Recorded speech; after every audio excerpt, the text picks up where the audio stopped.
In this video, I'm going to run through an exercise program designed to help restore strength and mobility after a wrist fracture, whether it's been treated surgically or in a cast. If you want more information about wrist fractures, then do check out my in-depth video up here or in the description below. This video is just about the exercises. And the first ones to mention are the ones that you can do while your wrist is still immobilized in the cast or splint. In fact, the only job you have for the 4 to 6 weeks it's on for is to keep the cast dry and to keep the fingers, elbow and shoulder moving in order to prevent stiffness.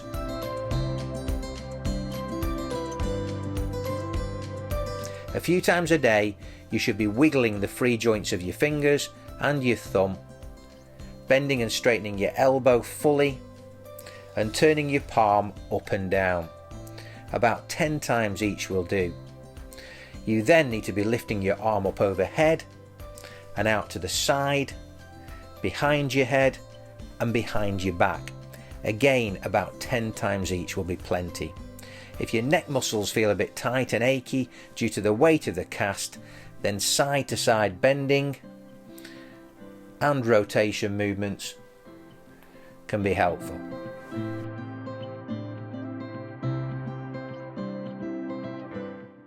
The first exercises are for your fingers and thumb. First up is an exercise to help with finger joint movement. Start by making the tightest fist that you can. Hold for a second and then extend your fingers to as straight and wide as you can. Don't worry if you can't get to full range. Your movement should improve slowly over time. Repeat this about 10 times. Next, try rolling up your fingers like this and then pointing them out at an angle like this. And again, repeat about 10 times. This helps with finger tendon movement. Finally, try tapping your thumb tip to each finger individually. If you can do this easily, then try sliding your thumb down the length of each finger like this. Again, about 10 times with each finger is ideal. You should keep doing these exercises about 3 times daily until your finger movements are back to full range. The next exercises are for the wrist, and of course this is the joint that's going to be really stiff and uncomfortable when you first start moving it again. So go easy and progress slowly in baby steps over the coming weeks. First is the one that we call throwing darts. Rest your elbow on a table or chair arm. Grasp a pen between your thumb and index finger and then practice taking your wrist through the action of throwing a dart. As far back as you can to as far forward as you can. Repeat about 10 times.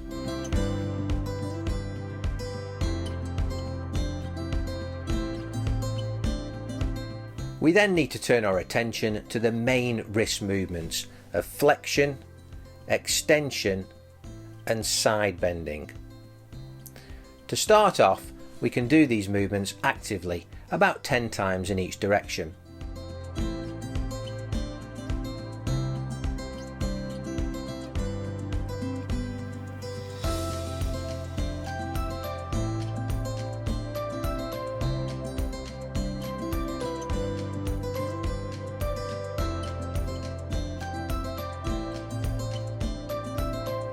When we can do this with minimal pain, then we can start adding a gentle stretch to the end of each movement, like this.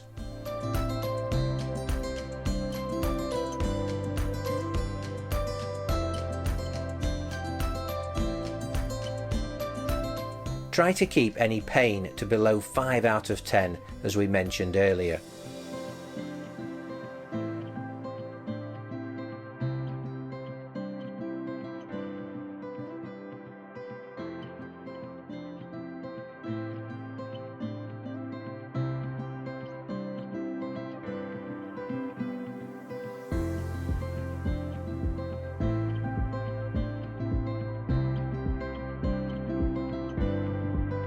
The other important movement that becomes stiff following a wrist fracture is forearm rotation. This is best done on a table or the arm of a chair. Slowly turn your palm from the downwards position to the upwards position as far as you can within our 5 out of 10 pain limit. Hold for a few seconds and then turn back down as far as you can in the other direction. If the movement is stiff but not too painful, then you can add a stretch by using your other hand. Again, see if you can repeat about 10 times in each direction.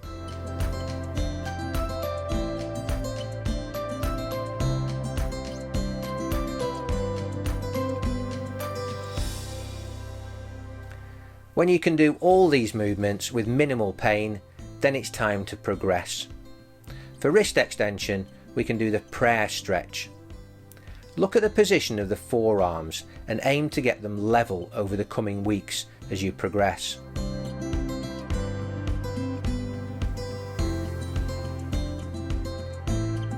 Hold this stretch for 15 to 30 seconds and repeat 2 to 3 times.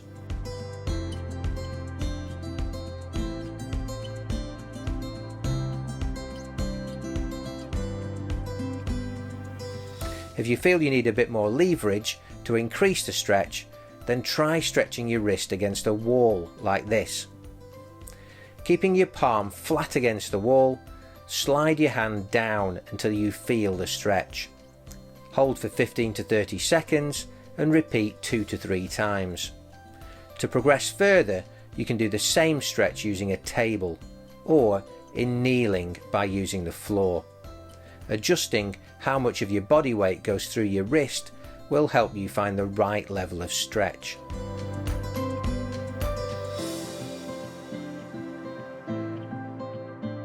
For wrist flexion, the best stretch is to support your forearm on a table with your wrist draped over the edge. Then use your other hand to stretch into flexion. Hold for 15 to 30 seconds and repeat 2 to 3 times.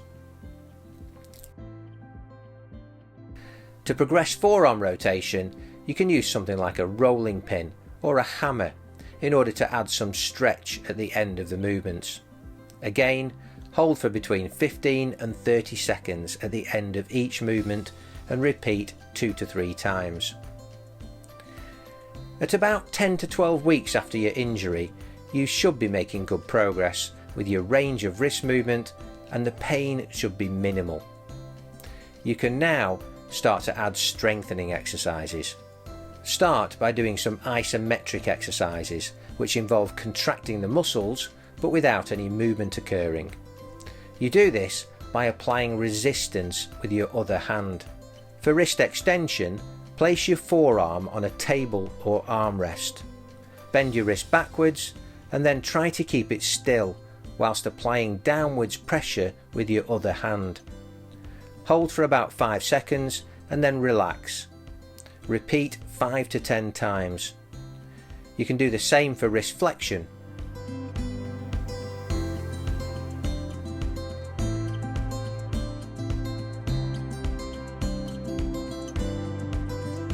For forearm rotation, start by turning your palm downwards and then pin it in place with your other hand.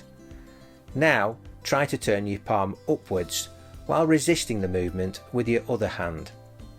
Hold for 5 seconds and repeat 5 to 10 times. Then do the reverse movement by holding your wrist in the palm upwards position and then trying to turn it downwards whilst resisting with the other hand. No movement should occur whilst doing these isometric exercises. For most people, the exercises we've gone through so far should be sufficient to get your wrist back to full strength and function. But if you're trying to return to sports, the gym, or some other strenuous activities, then the following exercises will help to take your wrist strength to the next level.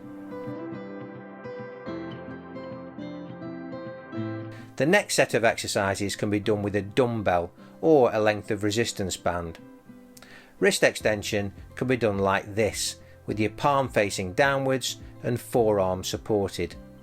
Take your wrist slowly upwards, hold for a few seconds, and then slowly downwards in a smooth, controlled movement. Repeat 10 times.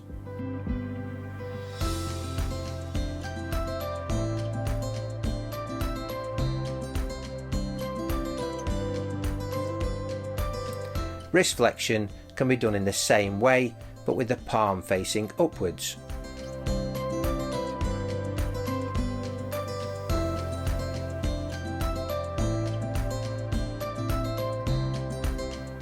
To improve grip strength, you can use a resistance ball. Squeeze it with your full hand to strengthen your power grip, and then indent it with your thumb and individual fingers to strengthen your pinch grip. Hold each movement for about 5 seconds and repeat 10 times.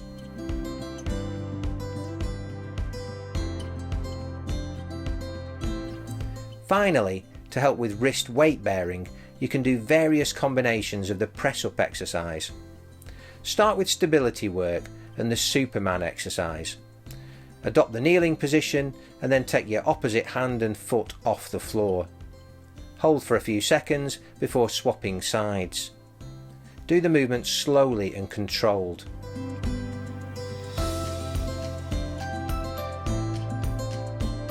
To progress this, you can do a stepped weight bearing exercise like this.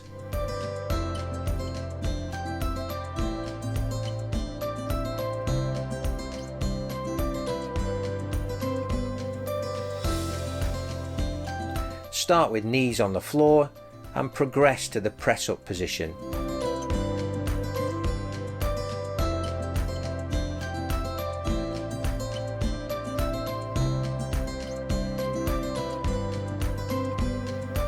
The last exercise I'm going to share with you should help restore your full confidence in your wrist. It's a plyometric exercise that involves sudden loading of the wrist followed by an explosive push-up.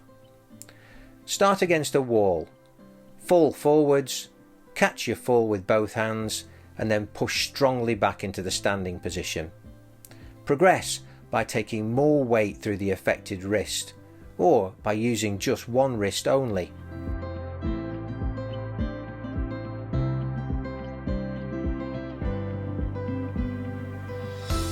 It's also harder the further you stand away from the wall.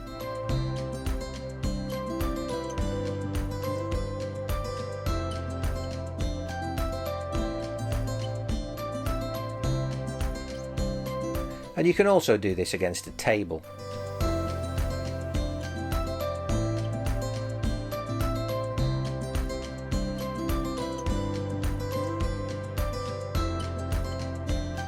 Okay, well that's about it. I hope you found the video helpful in guiding you to a full recovery after your wrist fracture. So good luck with it, thanks very much for watching, and bye for now.